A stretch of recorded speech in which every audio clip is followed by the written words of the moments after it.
오, 오늘 넥타이 색깔 정말 좋은데요? 날씨 참 덥죠? 어제는 잘 들어가셨습니까? 이런 별 쓰잘데기 없는 허드렛 인사말이 직장 생활하는데 정말 중요한 경우가 많습니다. 어떤 경우가 그러한지, 그것이 왜 그렇게 중요한지 말씀드리도록 하겠습니다. 안녕하세요. 커넥팅닷TV의 장프로입니다. 어떻게 하다 보니 저는 여러 회사의 문화를 접할 기회가 많았는데요. 회사마다 문화가 정말 다 다르구나 하는 생각을 참 많이 했습니다. 외국계와 국내 기업이 다르고 금융과 제조가 다릅니다. 같은 금융권이라도 판매되는 상품이 어떤 것인가에 따라서도 문화가 또 달라집니다. 제조회사 문화는 명확하지만 약간 드라이한 경향이 있습니다. 제품 특성이나 판매량이 숫자로 딱딱 떨어지기 때문에 사람의 주관적인 감성이 커뮤니케이션에 개입될 여지가 많지 않습니다. 직급 고하에 관계없이 옳은 건 옳은 거고 그런 건 그런 겁니다. 타 부서와의 커뮤니케이션도 그다지 복잡하지 않습니다. 관련된 유관 부서의 숫자가 제한적이고 명확한 팩트를 베이스로 커뮤니케이션 되기 때문에 애매한 경우가 별로 없습니다. 그래서 굳이 인간적으로 친해지려는 노력을 많이 하지 않습니다. 같은 부서 내에서도 업무 분야가 다르면 서로 쌩까고 따로 노는 경우도 생깁니다. 반면에 금융은 불명확한 문화를 가지고 있습니다. 복잡하게 얽혀 있고 숫자로 다 이야기가 되는 게 아니다 보니 다소 인간적이기도 합니다. 되는 것도 아니고 안 되는 것도 아닌 어중간한 것들이 많습니다. 명확하지 않다 보니 사람의 주관적인 판단이 많이 개입됩니다. 이 사람이 가서 안 된다고 한 일을 저 사람이 가서 이야기하면 되는 경우가 많습니다. 뭔가 새로운 일을 하려고 하면 관여된 유관 부서가 많아 예를 먹기도 합니다. 어느 하나 우리 부서 마음대로 되는 일이 없습니다. 그래서 인간적인 관계가 중요해지고 술도 많이 먹게 됩니다. 팩트나 논리보다 인간관계가 업무 진척에 더 큰 영향을 주는 이런 문화를 가진 회사에서는 인간관계를 잘 유지하는 사람이 똑똑한 사람보다 능력을 더 인정받는 경우가 많습니다. 그래서 인간관계를 잘 유지하는 스킬이 매우 중요합니다.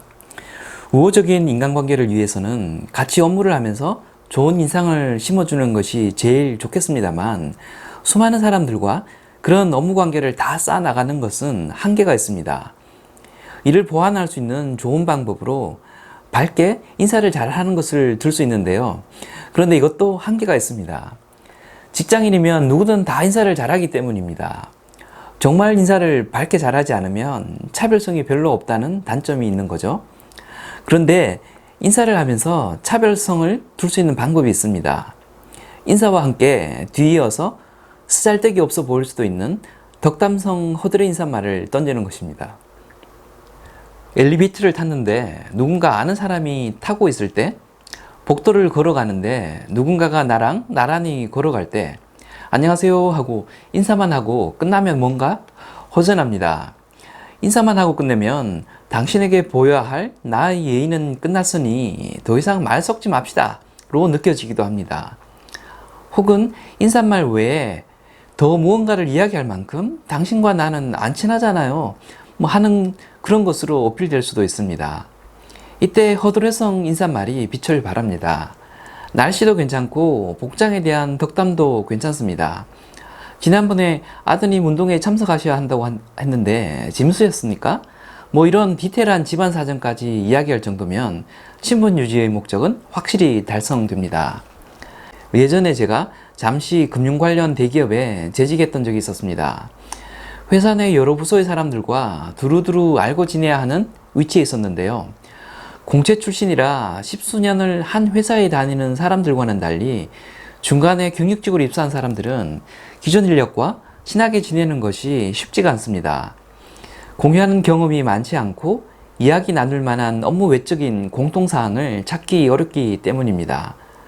그럼에도 불구하고 무언가 섞을 멘트를 만들어 덕담처럼 던지고 친분이 있는 것처럼 행세를 하는 것은 아주 유용한 회사 생활 노하우 중의 하나였습니다. 한 번은 엘리베이터를 탔는데 나보다 직급이 훨씬 높은 임원분이 타고 계셨습니다. 그분도 외부 인력으로 수혈된 분이셨는데요. 인사를 나눈 잠시 후 아주 어색한 정적이 흘렀습니다. 그런데 그 임원분이 그 어색한 정적을 깨려고 저한테 느닷없이 오, 장 팀장님, 오늘 넥타이 색깔이 참 밝고 좋은데요? 라며 허드렛 인사말을 던지는 것이었습니다. 그런데 그 멘트가 너무 어색하고 상황에 맞지 않았습니다. 순간 이분도 이런 허드렛 인사말이 정말 익숙치 않으시구나. 하지만 이 회사 문화에 적응하려고 나에게 호감을 표시하려고 무지 노력하시는구나 하는 고마운 마음이 들었습니다. 얼마나 어색했든지 저 임원분도 저렇게 노력을 하는데 한참 직급이 낮은 난 뭐하고 있나? 하는 이런 미안한 마음까지 들 정도였습니다. 어떤 영업사원의 이야기를 책에서 읽은 적이 있는데요. 그 영업사원이 탄 엘리베이터가 닫히려고 하는데 누군가 뛰어오는 소리가 들렸다고 합니다. 닫히려는 엘리베이터를 열어서 뛰어오는 사람을 타도록 해드렸다는데요. 나이가 좀 드신 분이었고 뛰어오는 바람에 땀을 좀 흘리셨나 봅니다. 처음 보는 사람이지만 무안해 하실까봐 오늘 날이 참 덥죠? 라고 먼저 인사를 했다고 합니다. 한참이 지나 그 영업사원은 그 건물 어느 층에서 고객사 담당자를 만나 계약 관련한 논의를 했다고 합니다. 그런데 계약이 잘 안 풀렸던 모양입니다. 고객사 담당자의 공격에 진땀을 뻘뻘 흘리고 있는데 아까 그 엘리베이터에서 봤던 분이 옆으로 지나가더랍니다. 잠깐 눈인사를 했다고 하네요. 아무튼 그날 그 계약건은 잘 안 풀린 채 끝났다고 하고, 그런데 며칠이 지나 속을 썩히던 그 회사와의 계약건이 갑자기 술술 잘 풀리더랍니다. 그 영업사원이 영문을 몰라 어떻게 된 거냐고 물어봤다는데요. 그 담당자가 하는 말이 당신 우리 회사 부사장님 어떻게 알고 있었냐고 하더랍니다. 부사장님이 다른 회사랑 조건이 동일하면 웬만하면 그 영업사원하고 계약을 하라고 시켰다는 거죠. 자세한 말씀은 안 하셨는데 사람이 친절하고 부침성이 있어서 신뢰가 간다고 하셨다는 겁니다. 엘리베이터에서 허드렛성 인사말을 던졌을 때 그분이 그 회사 부사장이었던 모양입니다. 허드렛성 인사말은 여전히 내겐 익숙치 않습니다. 영양가 없이 쓰잘데기 없는 말을 하는 걸 무지 싫어하는 편이지만 허드렛성 인사말은 가능하면 하려고 노력합니다. 나보다 나이가 많고 직급이 높은 사람이 내게 그런 인사말을 해오면 이분은 내게 관심과 친절을 베풀고 계시구나 하는 느낌을 받습니다. 나보다 어리거나 직급이 낮은 사람이 이런 인사를 해오면 아, 이 사람은 부침성이 있어서 누구랑도 다 친할 수 있겠구나 하는 느낌을 받게 됩니다. 그런 긍정적인 느낌을 알기 때문에 그런 허드렛 인사말을 하려고 노력합니다. 전달되는 대화에 항상 꽉 찬 컨텐츠가 있어야만 하는 것은 아니라고 생각되는데요. 메시지는 하나 없지만 호감과 태도가 제대로 전달될 수 있다면 그것 자체로 매우 의미 있는 커뮤니케이션이라고 생각됩니다. 지금까지 커넥팅닷TV의 장프로였습니다. 감사합니다.